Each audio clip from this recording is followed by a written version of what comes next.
Hello, IML students. Today we are going to learn about the history of Forex. It is important to know about the history of Forex because we need to understand how our money system has worked in the past in order to understand how it can change and how to use it to our advantage moving forward. Before we get started, here's a little bit about myself. My name is Adeze Duncan, representing iMarkets Live. Some of you may know me from Forex 101 on IML TV. Also, I was an educator for 10 years, and now I'm here educating you on the facts and methods of Forex. In order to get started on this journey, you need to remember one thing and one thing only. I am a student, always. This is very important for you to remember and to remind yourself of often. You will hear me use this phrase frequently as a reminder that you are a student that is learning a skill that will pay you for the rest of your life. Make sure that you take your time and learn what you need to learn. Pace yourself. Do not compare yourself to anyone else's progress. Always keep a winning mind frame and you will do very well in this industry. Upon finishing this video, you should have a very good understanding of the following questions. Read through them quietly to yourself. As you are taking notes, make sure to pause this video in order to answer these questions. Now let's get started on the history of Forex. Starting with the bartering system. In the bartering system, people exchanged goods for services. People typically traded things such as livestock, skills, talents, grains, and agriculture, and even people. With the bartering system, people traded things they didn't need for things they wanted or needed. For example, the hunter might trade 10 rabbits to the carpenter for the carpenter's promise to fix his roof. The bartering system may have been very easy to establish. However, it was very much rigged with issues. For instance, what if you had something that no one else wanted? It would be very hard to exchange. The limited shelf life also presented an issue. If you were trading livestock or agriculture, their condition depended on their age and condition. For example, you wouldn't get very much money with a bunch of dying fruits and vegetables. Trying to transport those types of goods and services would put a huge demand on the trader. They would have to travel with a large barrage of people in order to care for their property that they wanted to exchange. Many times, goods would spoil and animals would often die during transport. There was also the issue of fairness in exchange. Both people would have to agree about what each wanted before the exchange could be done. Another issue was trying to do business in small increments. Most things had to be traded in bulk. Eventually, the bartering system was abandoned for a more intermediate commodity system. In ancient China, Africa, and India, they used cowrie shells. Trade in Japan was based on the koku, which was a unit of rice. The shekel was a specific weight of barley. Contrary to popular belief, precious metals have rarely been used outside of large societies in the form of trade due to them being very scarce and hard to mine. Gold in particular has only been used as currency for a few relatively brief periods in history. Money in the shape of small knives and arrows made out of bronze were used in China during the Zhou dynasty. This form of money was quickly abandoned over time for something less prickly shaped and in the form of a circle, which later became some of the first coins. The first minted coins were created in Lydia in 700 BC, which is now modern-day Turkey. And by minted, I mean coins that were already pre-weighed and marked to show how much they weighed. These coins were made from electrum, which was a mixture of silver and gold that occurs naturally. These coins had a lot of advantages. Now people could actually trade what they wanted for what they needed and exchange coinage rather than goods and services that had to be agreed upon. Coins were also easier to transport rather than transporting all your goods and services under the bartering system. Uniform coins also meant that merchants did not have to use scales to measure metal, which is a very time-consuming process. At a glance, they could determine literally how much money was on the table. This type of currency exchange had large impacts all around the world. Countries began adopting the coin form of currency in order to participate in foreign trade. There were, however, disadvantages to the coin system. For instance, coins' weight could change over time due to normal wear and tear. Also, there were criminals who would intentionally file down currencies, which was an offense punishable by death. And also, coins could be counterfeited, unlike in the bartering system.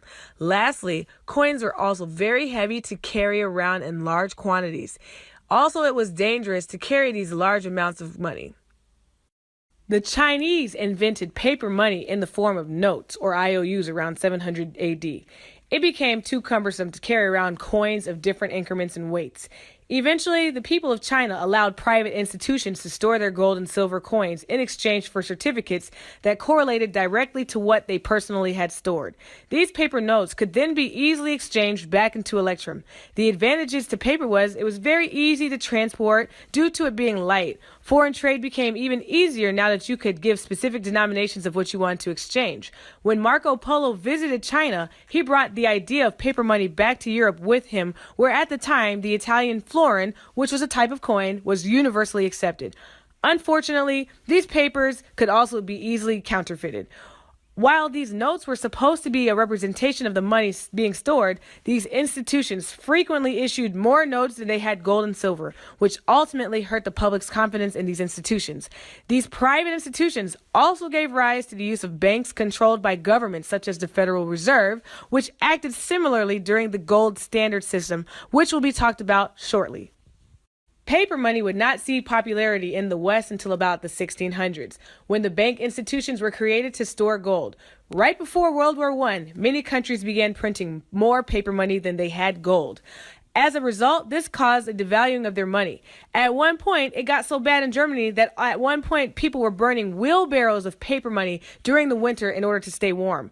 After World War I, many of the countries came back together to pick up the pieces of their currencies. They all agreed that the gold standard, where their currencies would all be backed by gold. For example, $1 would equal 1/2 ounce of gold. That's just an example. Again, this advantage was desirable because now it meant that people no longer had to carry their gold around with them. However, the problem was, if there was a net transfer of currency from one country to another, then the gold would also have to follow. You can already imagine that that was not the case and that did not happen. Also, all countries had to be on the same page and agree not to print money just because.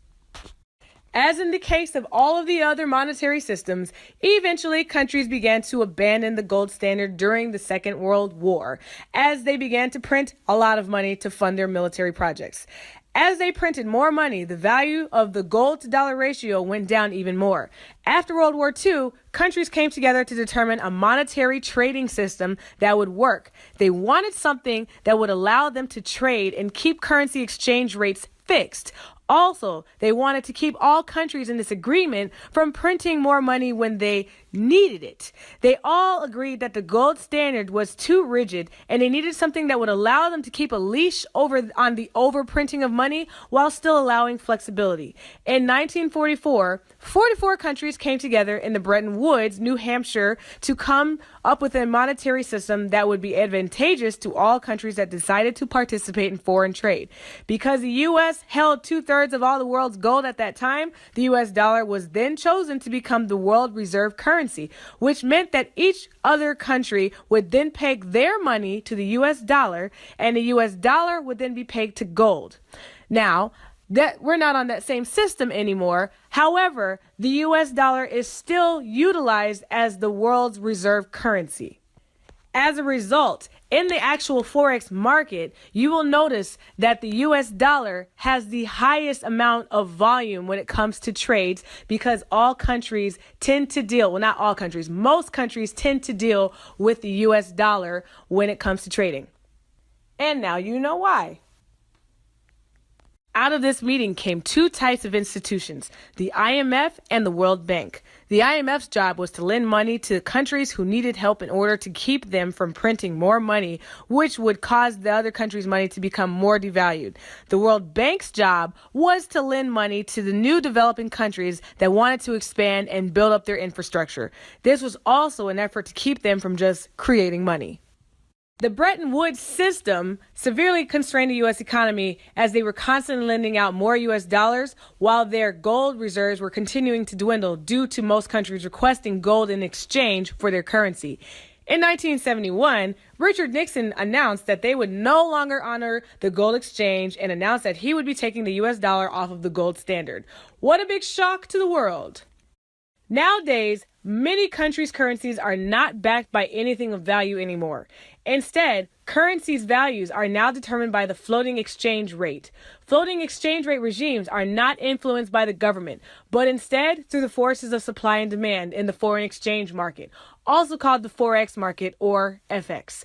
Because a currency's value in a floating exchange rate regime are determined by supply and demand, their value can change and change freely and are determined by the foreign exchange market. Some countries included in this managed floating exchange regime include the U.S., Canada, the Eurozone, and England. On the other hand, China does not participate in the floating exchange rate regime. Instead, their currency is pegged to a basket of currencies. By now, you should have a good understanding of the following questions. Read them quietly to yourself, answer them, and when you are finished, go on to the next video in Forex Foundation 1 series. My name is Adeze Duncan, and remember, I am a student, always.